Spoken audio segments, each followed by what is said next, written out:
Professional conversations essentially are any conversations between two professionals talking about their work rather than a social occasion. But in the literature in this that we could access was really more formal conversations, although we know that teachers learn from the informal conversations. There were three areas of conversations that I could find good research on. And one was this observation and improvement focused feedback. Another area was teachers, usually in professional learning communities, solving problems of practice and looking at ways they could improve their practice.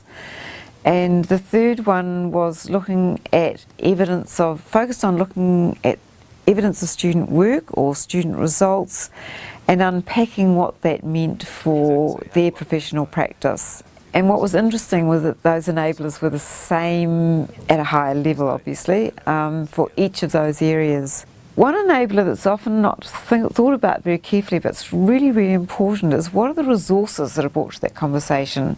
And the resources might be tools, might be material artefacts, might be protocols that help to shape the conversation. And part of those resources, the expertise that is brought to the conversation, often through leaders or through outside people, helping to facilitate the conversation and bring important knowledge and skills. So careful attention to the resources is a really important enabler.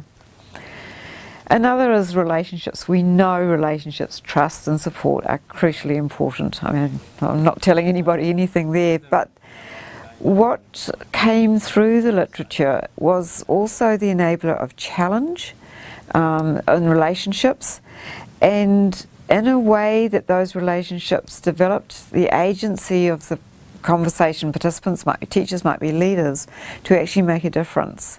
So it's a little bit more than just respect and trust and challenge that we all know about. It's about those relationships coming together to make people feel, yes, I can actually make a difference.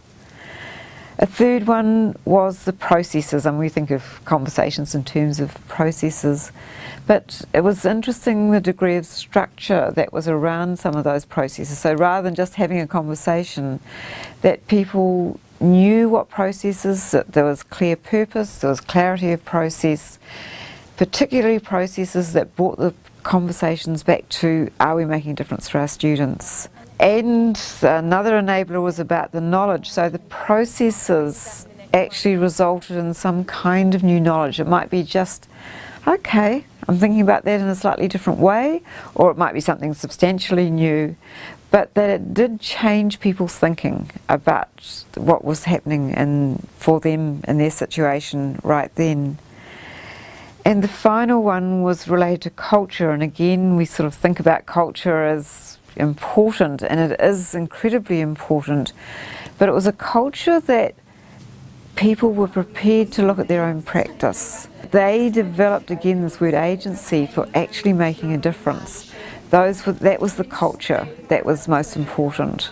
Context is kind of like a wallpaper behind every conversation. I mean, even the national policy context influences how teachers talk about their work and students. The school context is really important. Leadership is a key contextual aspect, and a lot of these conversations occurred in professional development context, so all those contexts really impinge on the kinds of conversations teachers have.